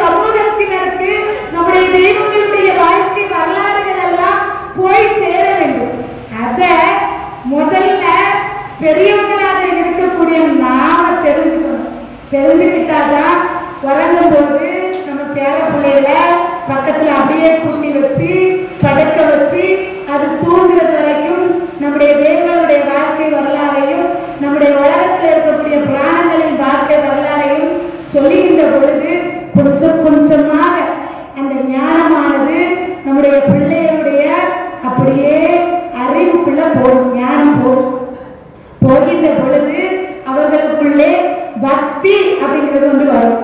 பக்தி அப்படிங்கிறது ஒன்று வந்துன்னா அவர்கள் ஒழுக்கம் தவறாமல் நல்ல பிள்ளையா வளருவாங்க. நம்ம பிள்ளைகளை ஒழுக்கமுடையவர்களாக இருக்கணும்னு நம்ம ஆசைப்படுறோம்.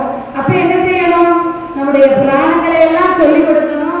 சொல்லிக் கொடுத்தா நம்ம பிள்ளைங்க ஒழுக்கமுள்ள பிள்ளைகளாக வளருவார்கள். இன்னும் நம்ம சரஸ்வதி தேவியை மட்டும் இறுதியாக ஒன்றை சொல்லிக் கொண்டு முடிக்கலாம் அப்படின்னு நினைக்கிறேன். இந்த சரலட்சுமி தாயானவள் எல்லோருக்கும் பலவிதமான அருளையெல்லாம் அள்ளி அள்ளி கொடுப்பார். மகாலட்சுமி தாயை நம்ம வணங்கினோம்னா செல்வத்தை எல்லாம் அள்ளி அள்ளி கொடுப்பார். ஒரு 500 பவுன் நகை இருந்தாலும் கூட 500 பவுன் வேணும்னு நம்ம நினைப்போம். நிஜமா அதெல்லாம் நம்முடைய வாழ்க்கைக்கு ஒரு ஆதாரமாக இருக்கக்கூடியது. செல்வம் என்றாலே ஆதாரம் தான். நம்முடைய வாழ்க்கைக்கு தேவையான ஆதாரத்தை தான் நாம் தேடிக் கொண்டிருக்கின்றோம். வீரத்தை கொடுப்பவள் நம்முடைய மகா துர்க்கை. அந்த வீரமும் இந்த செல்வம் என்று சொல்லக்கூடிய ஆதாரம் இருக்கின்ற பொழுது அந்த மகா சரஸ்வதியாக இருக்கக்கூடியவள் ஞானத்தை அள்ளி அருள்வாளாம். ஒரு ஊர்ல தனதத்தன் என்று சொல்லக்கூடிய ஒரு செல்வம், நல்ல வசதியானவர், ரொம்ப செல்வந்தர், நிறைய செல்வங்களை எல்லாம் குவித்து குவித்து குவித்து குவித்து வைத்துக் கொண்டிருந்தார் அவருடைய மனைவி. ஆனா என்ன பாத்தீங்கன்னா கஞ்சப்பிசினார். கஞ்சப்பிசினார் தெரியுமா? நம்ம ஊர் லாங்குவேஜ் கஞ்சப்பிசினார், கஞ்சன் அப்படின்னு சொல்லுவாங்க. கஞ்சன் என்று சொன்னால் அவன் எதுவுக்கும் செலவு செய்ய மாட்டான், அவன் தான் கஞ்சன். அந்த கஞ்சன் தனதத்தன் என்று சொல்லக்கூடிய அந்த கஞ்சனானவன் மிகுந்த செல்வத்தை எல்லாம் பெருக்கிக் கொண்டு அவருடைய வாழ்நாளை மிகவும் சிறப்பாக வாழ்ந்தான். பிசினாரியாக இருக்கக்கூடியவன் அவருடைய வீட்டுல கொஞ்சம் வேலை ஆட்களை வைத்திருந்தார். அந்த வேலை ஆட்களுக்கு அவருடைய வீட்டிலே வரக்கூடிய உணவுப் பொருட்கள் ஏதாவது மீதி இருக்கும். அந்த உணவுப் பொருட்களை கூட கொடுக்க மாட்டார்.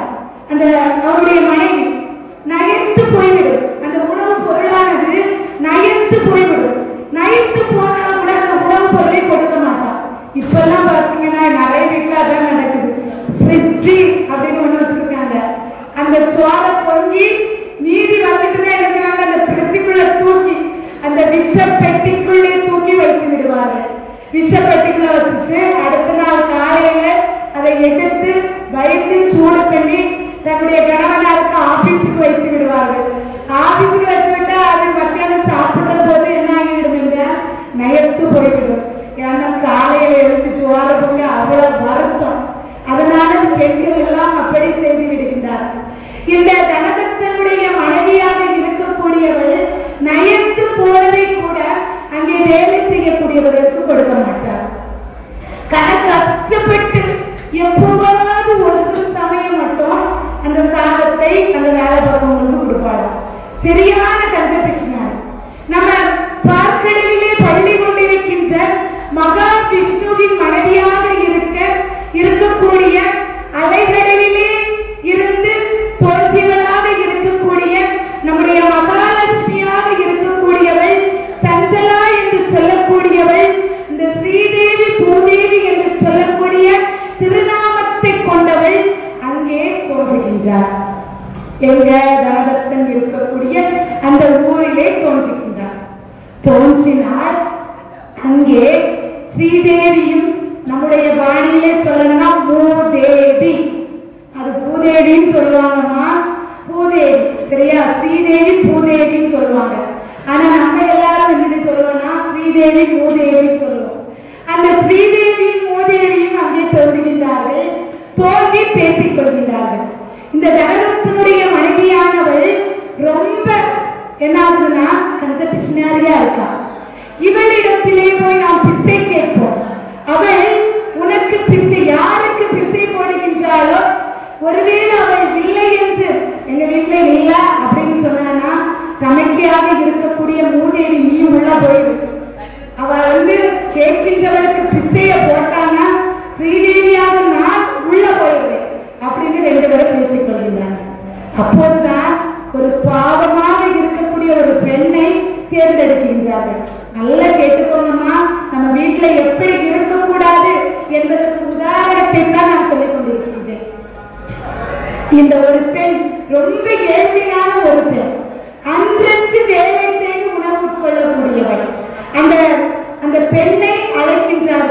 இந்த செல்வந்தருடைய வீட்டிலே போய் பிச்சை கேட்க சொல்கிறார்கள். இந்த அம்மா பாவமா வந்தா என்ன ஆகுதுன்னா போய் பிச்சை கேட்கின்ற பிச்சைக்கு அம்மா பிச்சான் துகி என்னுடைய கணவனார் வேலைக்கு சென்றிருக்கின்றார். அவர் இன்று வந்த பிறகுதான் உணவுக்கான பொருள்கள் எல்லாம் எனக்கு கிடைக்கும். ஒரு காப்படி அரிசி கொடுப்பாயா அம்மா? அந்த காப்படி அரிசியை வைத்து என்னுடைய குழந்தைகளுக்கு கஞ்சி காய்ச்சி ஊற்றுவேன். அவர் வேலைக்கு சென்று வந்தவுடன் அந்த அரிசியை உனக்கு நான் திருப்பி கொடுத்து விடுகின்றேன் என்று பிச்சையாக கேட்கின்றேன். அப்பதான் அந்த அம்மா பார்த்துட்டு சொல்றா, அடையலையே எங்க வீட்டுல ஒண்ணுமே இல்லையா அம்மா, வீடு முழுவதும் செல்வம் நிறைந்திருக்கின்றது. அந்த தாய் சொல்லுகின்றார், அடையலே அம்மா எங்க வீட்டிலே ஒன்றும் இல்லையே, செல்வம் ஒன்றும் இல்லையே, இருந்த காவிரி அரிசியை இப்போதுதான் காய்ச்சினேன், என்னுடைய பிள்ளைகள் உணவருந்தி விட்டார்கள் என்று சொல்லி அந்த பெண்ணை திருப்பி அனுப்பி விடுகின்றார். அப்போதுதான் அலைக்கடலிலே இருந்து அந்த சஞ்சலா என்று சொல்லக்கூடிய அந்த பார்க்கடலிலே பள்ளி கொண்டிருக்கின்ற அந்த விஷ்ணு பகவானுடைய மனைவியாக இருக்கக்கூடிய ஸ்ரீதேவி பூதேவி என்று சொல்லக்கூடியவள், அந்த ஸ்ரீதேவியானவள் சொல்லுகின்றாள் பூதேவி இடத்திலே, அக்கா கேட்டாயா? இல்லை என்று சொல்லிவிட்டாள் பெண்மணி இடத்திலே. ஆகவே உன்னைதான் அவள் அழைத்திருக்கின்றாள்.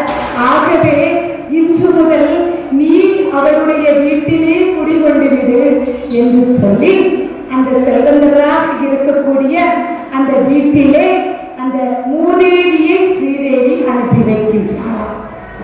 என்ன தெரிந்திருக்கின்றது? யாராவது நம்ம வீட்டுக்கு கடந்து வந்தாலோ பிச்சை என்று வந்தாலோ இல்லை என்று சொல்லக்கூடிய வார்த்தையானது நம்முடைய நாவிலிருந்து வரக்கூடாது. நாவிலிருந்து தோன்றியவர் தான் நம்முடைய பிரம்மதேவர்.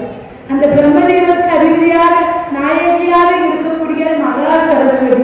இந்த சரஸ்வதி பூஜையை நம்ம இன்னைக்கு கொண்டாடி கொண்டிருக்கின்றோம். இந்த மகாலட்சுமி தேவியானவரை சொல்லுகின்றார், அக்கா உன்னதான் கூப்பிடுறாங்க, நீ உள்ள போய் இருந்துக்க, நான் வெளியே இருந்துக்கிறேன் அப்படின்னு சொன்னா அந்த பூதேவி என்று சொல்லக்கூடிய பூதேவி உள்ளே போயிட்டா. அந்த வீட்டுக்கு போயிட்டா. அன்று முதல் அந்த வீட்டிலே தரித்திரம் தாண்டவம் ஆடுகின்றது. மிகுந்த செல்வந்தராக இருந்தவள் ஏழ்மை நிலைக்கு போகின்றார். ஒரு ஏழ்மையான ஒரு குடும்பம், ஒன்றுமே இல்லை, கொடுப்பதற்கு ஒன்றுமே இல்லை. அப்போது ஸ்ரீதேவி பூதேவி பேசிக் கொள்கிறார்கள், அக்கா பத்தியா ஒரு ஏழ்மையான வீடு ஒன்று இருக்கின்றது, அங்கே இந்த பெண்ணை அனுப்புவோம், அவள் ஏதாவது கொடுக்கின்றாளா என்று ஆராய்வோம் என்று சொல்லி ஸ்ரீதேவி மூதேவி பேசிக் கொள்கின்றார். பேசிக்கொண்டால் அந்த ஸ்ரீதேவியும் மூதேவியும் அந்த பெண்ணை அந்த பாவமாக இருக்கக்கூடிய ஏழ்மையாக இருக்கக்கூடிய அந்த வீட்டுக்கு அனுப்பி வைக்கின்றார்கள். அனுப்பி வைத்த அந்த அம்மாவை பேசுறாமா, என்னுடைய கணவனார் வேலைக்கு சென்றிருக்கின்றார், இந்த இரவுதான் வீட்டுக்கு வருவார், ஒரு காவடி அரிசி இருந்தா கூட என் பிள்ளைக்கு கஞ்சி காய்ச்சி கொடுத்து விட்டு என் வீட்டுக்காரர் வந்தவுடன் அந்த அரிசி நான் உனக்கு திருப்பி தந்து விடுகின்றேன் என்று சொல்லி அந்த ஏழ்மையான குடும்பத்திலே கேட்கின்றேன். கேட்டா ருமையில் கொஞ்சமா அரிசி, கொஞ்சமா, ரொம்ப கொஞ்சம், ஆனா அது இல்லை என்று சொல்லக்கூடிய மனம் அந்த ஏழ்மையான வீட்டிலே இருக்கக்கூடிய அந்த தாய்க்கு இல்லை. அந்த பெண்ணை பார்க்கின்றார். பார்த்த மறுதினமே என்ன செய்யறானா, அன்போடு பரிவோடு பாசத்தோடு அவளுடைய வீட்டுக்குள்ளே அழைத்து அப்படியே அவளை வணங்கி ஆசனத்திலே இருத்தி அவளுடைய வீட்டிலே இருக்கக்கூடிய கொஞ்சமாக இருக்கக்கூடிய அந்த அரிசியை எடுத்து அந்த பெண்மணிக்கு கொடுத்து அன்பாக உபசரித்து உன்னுடைய பிள்ளைக்கு வீட்டிலே போய் கஞ்சி காய்ச்சி கொடுத்தாயே என்று அனுப்பி வைக்கின்றார். உடனே ஸ்ரீதேவியும் பூதேவியும் பார்க்கின்றார்கள். பூதேவி என்று சொல்லக்கூடிய மூதேவி. அந்த பூதேவி சொல்லுகின்றார், தங்கையே உன்னைதான் அவள் அழைக்கின்றாள், ஸ்ரீதேவியான உன்னைதான் அழைக்கின்றாள், நீ அந்த வீட்டுக்குள்ளே போய் என்று சொல்லுகின்றார். இல்லை என்று சொல்லாத மனம் நம்முடைய ஒவ்வொரு இடத்திலும் வர வேண்டும். அப்போதுதான் ஸ்ரீ மகாலட்சுமி அமைதியாக இருக்கக்கூடிய தாயானவள் அப்படியே நம்ம வீட்டுல நிறைந்து இருப்பாள். கூட்டா ஒன்னதான் கூப்பிடுறான்னு மூதேவி சொல்றா. சொன்ன மறுகணமே ஸ்ரீதேவியானவள் அப்படியே மலர்ந்த முகத்தோடு அந்த செந்தாமரையிலே வீற்றிருக்கக்கூடிய தாயாக இருக்கக்கூடியவள், இந்த அகில உலகத்துக்கும் ஆதி சக்தியாக இருந்து அருள் பாலிக்கக்கூடிய தாயாக இருக்கக்கூடியவள் அந்த ஏழை பெண்ணினுடைய வீட்டிலே அப்படியே குடி போகின்றார். குடி போனால் 5 முதல் மிகுந்த செல்வந்தராக இருந்து வாழ்ந்து எல்லோருக்கும் பணி செய்து அருளை எல்லாம் பெற்றுக்கொண்டு வந்து வருகின்றார். என்ன தெரிகிறது இதுல இருந்து? நம்ம வீட்டுல பார்த்தீங்கன்னா கணவன் மனைவி இருப்பாங்க. ஒப்பு தீந்திரம் உடனே கணவனாலே கூப்பிடுவார். இந்த பாருங்க அத்தா அப்படின்னு கூப்பிடுவாங்க. சில பேர் மாமான்னு கூப்பிடுவாங்க, சில பேர் பேரை சொல்லி கூப்பிடுவாங்க. இப்ப லைஃப் ஸ்டைல் என்ன ஆயிடுச்சுன்னா பேரை சொல்லி கூப்பிடுவார்கள். இப்ப கொஞ்ச காலமே எப்படின்னா வாட்டா போட்டா தேடி வாடா போடா அப்படின்னு கூப்பிடுறாங்க. அந்த பண்டைய காலத்துல பாத்தீங்கன்னா உப்பு தீர்ந்து விட்டு என்று சொன்னால் நம்முடைய கலாச்சாரப்படி நம்ம பண்பாடுபடி பெண்கள் எல்லாம் கணவனாரை பார்த்து சுவாமி அப்படின்னு அழைப்பார்கள். எவ்வளவு அழகான பேர் பாருங்க. நம்முடைய கணவனாரை சுவாமி என்று பெயரிட்டு அழைப்பது எவ்வளவு ஒரு பாக்கியமான ஒரு செயல். அந்த சுவாமி என்று அழைக்கின்ற பொழுது அந்த முப்பெரும் தேவியர்களும் முப்பெரும் கடாட்சத்தை அள்ளி அள்ளி கொடுப்பார்களாம். நம்மளாம் என்ன நினைப்போம் என்கின்ற பொழுது முதல்ல நினைத்து சுவாமி நித்திய சுமங்கலியாக இருக்க வேண்டும் அப்படின்னு நினைப்போம். என்னுடைய கணவனார் ஆயுள் மிகுதியாக இருக்க வேண்டும் அப்படின்னு நினைப்போம். சக்கரை தீர்ந்துட்டு இந்த உப்பு தீர்ந்துட்டுன்னா இந்த அம்மா இந்த காலத்துல இருக்கக்கூடிய இந்த அம்மா எப்படி சொல்லுவா? சுவாமி சர்க்கரை தீர்ந்து விட்டது வாங்கி வாருங்கள் அப்படி சொல்லுவாங்க. உப்பு இல்ல அப்படின்னு சொல்ல மாட்டாங்க.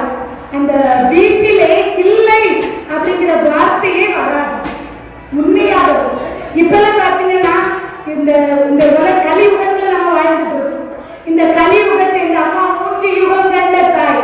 இந்த தாய் இந்த கலியுகத்திலையும் இருந்து அருள்வாழ்த்து கொண்டிருக்கின்றார்கள். இந்த கலியுகத்துல நாம இருக்கின்றோம். இந்த கலியுகத்துல பெண்கள் எல்லாம் கணவனாரிடத்தில் எப்படி சொல்கின்றார்கள்? இல்லை உப்பு இல்ல, மிளகாத்தூள் இல்ல, காய்கறி இல்ல, அரிசி இல்ல, எல்லாத்தையும் வாங்கிட்டு வா. உண்மையா கணவனுக்கு அதான் மதிப்பு. இல்லை இல்லை இல்லை இல்லை இல்லை இல்லை இல்லை இல்லை இல்லை என்று சொன்னால் நம்ம வீட்டுல எதுவுமே இல்லாமல் போயிடும். உண்மையாவே இன்றிலிருந்து கடைபிடிங்க. இந்த பண்டைய காலத்துல சொன்ன மாதிரி சொன்னோம்னா அவர்களுக்கு புரியாதே அப்படின்னு நீங்க நினைக்க இல்லை என்று சொல்லாதீர்கள். வீட்டில் இது வாங்கி வாருங்கள் அப்படின்னு சொல்லுங்க. வாங்கி வாருங்கள் என்று சொன்னால் வாங்கி வருவாங்க.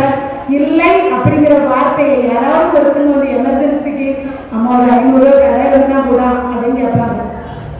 ரொம்ப கஷ்டமான ஒரு சூழ்நிலையாக இருக்கும். கேட்பாங்க. இல்லைன்னு சொன்னோன்னு அவங்க மனசு அப்படியே வாடிடுவாங்க. வீட்டுக்குள்ள பேர் வச்சுப்பா அதுவே இல்லம்பா. இல்லைன்னு சொல்லாதுங்க. இல்லைன்னு சொன்னீங்கன்னா மகாலட்சுமி பீரோல தங்க மாட்டா, அப்படியே வெளியே போயிடுவா. இந்த இருந்து கடைபிடிங்கள். உங்களால் முடிஞ்ச உதவிகளை அனைவருக்கும் செய்யுங்கள். மகாலட்சுமி தேவியானவள் நம்முடைய வீட்டுல குடியிருப்பா அப்படிங்கிறதுக்கு இன்னும் கிருஷ்ணரோடு ருக்மிணி தேவியானவள் ஒரு ஆலயத்துக்கு போறார். ஆலயத்துக்கு போனா அந்த மகாலட்சுமியோட அவதாரம் தான் அந்த ருக்மிணி தேவி. அந்த தேவி இடத்துல போய் கேட்கின்றார், நீ யாருக்கு வீட்டில் தங்குவா அப்படின்னு சொல்லி கேட்கின்றார். யாருடைய வீட்டில் எல்லாம் நீ தங்குவாள் அப்படின்னு சொல்லி இல்லை என்று சொல்லாதவர்களுடைய வீட்டிலே நான் தங்குவேன். இறக்க குணம் இருக்கக்கூடியவர்களுடைய வீட்டிலே நான் தங்குவேன். நான் வீட்டை எப்பொழுதும் சுத்தமாக வைத்திருப்பவர்களுடைய வீட்டிலே தங்குவேன். எப்பொழுதும் சண்டை சச்சரவு இன்றி இல்லாத வீட்டிலே நான் தங்குவேன். எப்போதும் அமைதி நிலவக்கூடிய வீட்டிலே நான் தங்குவேன் என்று மகாலட்சுமியானவள் ருக்மிணி தேவி இடத்திலே சொல்லுகின்றார். பார்த்துக்கோங்க. அப்ப நம்ம வீட்டை எப்படியெல்லாம் வைக்க வேண்டும் என்று சொல்லி நாம நினைக்கிறோம். உண்மையாட்டே நம்முடைய பிராணங்களை எல்லாம் நம்ம பிள்ளைங்களுக்கு சொல்லிக் கொடுக்கணும். நம்ம முப்பெரும் தேவியர்களை இந்த நவராத்திரி என்று மிகவும் சிறப்பாக வணங்கிக் கொண்டிருக்கின்றோம். இந்த நவராத்திரி திருநாளையிலே 3 தேவிகள் இச்சாசக்தி, கிரியாசக்தி, ஞான சக்தி என்று வணங்கிக் கொண்டிருக்கின்றோம். அதாவது பெரும் தேவியாக இருக்கக்கூடிய நம்முடைய தாயான, நம்முடைய ஆதி சக்தியாக இருக்கக்கூடிய இந்த பார்வதி தேவி தான் ஆதி சக்தியாக வந்து இந்த 9 நாட்களும் 3 நாட்களாக இருந்து நம்மளுக்கு அருள்களை எல்லாம் அள்ளி அள்ளி அள்ளி அள்ளி கொடுத்து, வீரத்தை கொடுத்து, செல்வத்தை கொடுத்து, ஞானத்தை கொடுத்து, எல்லா அருளையும் கொடுத்து இந்த உலகத்துல நாம எந்த கஷ்டமும் இல்லாம வாழ வேண்டும் என்பதற்காக அருளை எல்லாம் அள்ளி அள்ளி கொடுத்து கொண்டிருக்கின்றார்கள். அந்த தாயை நாம் வணங்கி அவருடைய அருளை என்றும் பரிபூரணமாக பெறணும். என்ன செல்வம் வந்து மிகுதியாக நிறைந்திருக்க வேண்டும் என்று சொன்னால் நம்முடைய சுந்தரமூர்த்தி சுவாமிகள் பாடிய ஒரு தேவார பாடல் தான். என்னன்னு பாத்தீங்கன்னா, தம்மையே புகழ்ந்தீட்சை பேசினும் சாவினும் தொண்டத்தருகிலா பொய்மையாளரை பாடாதே எந்தை புகழூர் காணுமின் புலவிகார் இம்மையே பெரும் சோறும் கூரையும் ஏத்தலாரிடர் கெடலுமாம் அம்மையே சிவலோகம் ஆள்வதற்கு யாரும் ஐயுறவு இல்லையே. எப்படின்னா, சுந்தரமூர்த்தி சுவாமிகள் திருப்புகலூர்ல போய் பொன்னேரி, சுந்தரமூர்த்தி சுவாமிகளுடைய மனைவியார் பறவையார், இந்த வரலாறு பெருசா உண்டு. திருப்புகலூர்ல போய் செங்கல் இருக்குல்ல, சுந்தரமா செங்கலை பரப்பி அவர் கொண்டு சென்ற ஒரு துணியை அது மேல விரிச்சு அப்படியே படுத்தார். அப்பந்தான் நம்முடைய எம்பெருமான் சிவபெருமான் இந்த அகில உலகத்தையும் படைத்து காத்து ரசித்து அருளக்கூடிய நம்முடைய எம்பெருமான் சிவபெருமான் அவருடைய சாயா ரூபமாக இருக்கக்கூடிய சுந்தரமூர்த்தி சுவாமிகளுக்கு அருள் புரிகின்றார். அந்த செங்கலை பொன்னாக மாற்றி கொடுக்கின்றார். அந்த பொன்னாக மாறிய செங்கலை எடுப்பதற்கு தான் இந்த பாடலை பாடுகின்றார் நம்முடைய சுந்தரமூர்த்தி சுவாமிகள். தம்மையே புகழ்ந்து இச்சை பேசினும் சார்பிலும் புண்டர் தருகிலா பொய்மையாளரை பாடாதே. அந்த பாடலை பாடி அந்த செங்கலை, பொன்னாக மாறிய செங்கலை எடுத்து பறவையாட்ட அன்னதானங்கள் எல்லாம் செய்வதற்கு கொண்டு போய் கொடுப்பாரா. எவ்வளவு சிறப்பு பார்த்தீங்களா? நல்லா நோட் பண்ணி வச்சுக்கோங்க. தம்மையே புகழ்ந்து இச்சை பேசினோம். அப்படி நம்ம யூடியூப்ல டைப் பண்ணீங்கன்னா வந்து சுந்தரமூர்த்தி சுவாமிகள் பாடிய திருப்பாடல். இந்த பாட்டை இந்த 4 லைன் படிச்சா போதும். அவர் பாடின 10 பாட்டுக்கு படிக்கணும்னு நான் சொல்லல. இந்த 4 பாட்டை நீங்க படிச்சீங்கன்னா என்ன ஆகும்னா, உங்க வீட்டுல இருக்கக்கூடிய எல்லாமே பொன்னாகும். நீங்க தொட்டதெல்லாம் துலங்கும். நீங்க செய்கின்ற காரியங்கள் எல்லாம் பொன்னாக மாறி வாழ்வில் வாழ்வாங்கு வாழ்ந்து பல்லாண்டு பல்லாண்டு உங்களுடைய புகழெல்லாம் இந்த முப்பெரும் தேவியருடைய கருணையினால இந்த உலகத்தில் இருக்கும். இந்த 3 யுகம் கொண்ட இந்த திருத்தலத்திலே 4 யுகம் உண்டு. அதுல 3 யுகம் அம்மா வாழ்ந்திருக்கா. என்ன யுகம் தான் உண்டு? 4 யுகம் என்னெல்லாம் தெரிஞ்சுக்கணும் நம்ம. கிருத யுகம், திரேதா யுகம், துவாபர யுகம், கலியுகம். கலியுகத்துல தான் நம்ம வாழ்ந்துட்டு இருக்கோம். இந்த திரேதா யுகம், துவாபர யுகம், கலியுகம். இந்த கலியுகம் முடிஞ்ச உடனே இந்த கிருத யுகம் என்று சொல்லக்கூடிய இடத்துக்கு இந்த அம்மா போவார். இந்த அம்மா நம்மளை ஆட்சி புரிந்து கொண்டிருக்கின்ற பொச்சையை ஊரிலே இருந்து நம்மளை எல்லாம் ஆட்சி புரிந்து அருள் பாலித்துக் கொண்டிருக்கின்ற தாயானவள் அடுத்த யுகத்துக்கு போவார். இந்த யுகம் முடிஞ்சிருந்த உலகம் அழிஞ்சிடும் நினைக்காதுங்க. அழியவே அழியாது. சில பேர் பாத்தீங்கன்னா, அடடா இன்னும் கொஞ்ச காலத்துல இந்த யுகம் அழிச்சிடும் அப்படின்னு நினைப்பாங்க. ஒரு இந்த கிருத யுகம் ஒண்ணு இருக்குல்ல, அந்த யுகத்துக்கு எத்தனை ஆண்டு தெரியுமா? 17,22,000 ஆண்டு.